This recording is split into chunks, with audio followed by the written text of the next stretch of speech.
October నవంబర్లో మనకి check వస్తుంది. ఆ చెక్ కూడా ఏంటంటే మళ్ళీ మనం ఎక్కడన్నా స్కూల్లో పిల్లలకు కానీ ఎక్కడైనా ఎడ్యుకేషన్ పర్పస్ కానీ లేదా క్లబ్ ఎక్స్పెండిచర్ వైజ్ కానీ మనం మళ్ళీ దాన్ని రీయూటిలైజ్ చేసుకోవచ్చు.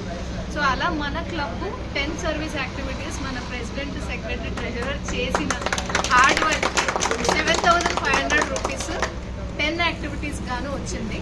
అది కాకుండా 5,000 రూపీస్ సరస్వతి పథకం కింద చిన్నపిల్లల ఎడ్యుకేషన్కి సపరేట్గా ఈచ్ క్లబ్కి వచ్చిందనమాట. అందులో కూడా మీ క్లబ్ నామినేట్ అయింది. సో దానికి కూడా 5,000 చెక్ వచ్చింది. చాలా పెద్ద యాక్టివిటీ అండి. అందరు క్లబ్ మెంబర్స్ ముందుకు వచ్చి వాళ్ళకి సపోర్ట్ చేసి ముందుండి నడిపించాలని రిక్వెస్ట్ చేసుకుంటున్నాను. ఎందుకంటే ఇవన్నీ మనం ఓన్లీ సర్వీస్, సేవ, మనం ముందుకొచ్చి మనం చేసుకుంటూ మనం గ్రో చేసుకుంటూ వెళ్ళాలి క్లబ్స్. అలాగే నా రీజన్లో నాకు 8 క్లబ్స్ ఇచ్చారు ఈ ఇయర్. సో ఈచ్ క్లబ్లో అరౌండ్ 50 to 100 మెంబర్స్ ఉంటారు. సో అలా అందరూ కలిసి చేసుకుంటేనే ఏదైనా కూడా సక్సెస్ఫుల్గా రన్ అవుతుంది.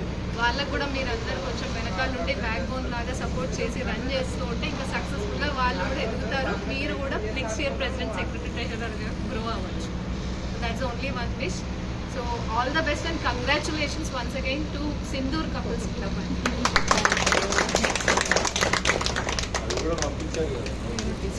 ఇదిగోండి మీ అందరికీ this is for Sindhoor couples family. President కి అప్పచెప్తున్నాను. మీరు అందరూ నేనే అటు వస్తాను. ఒక్క నిమిషం.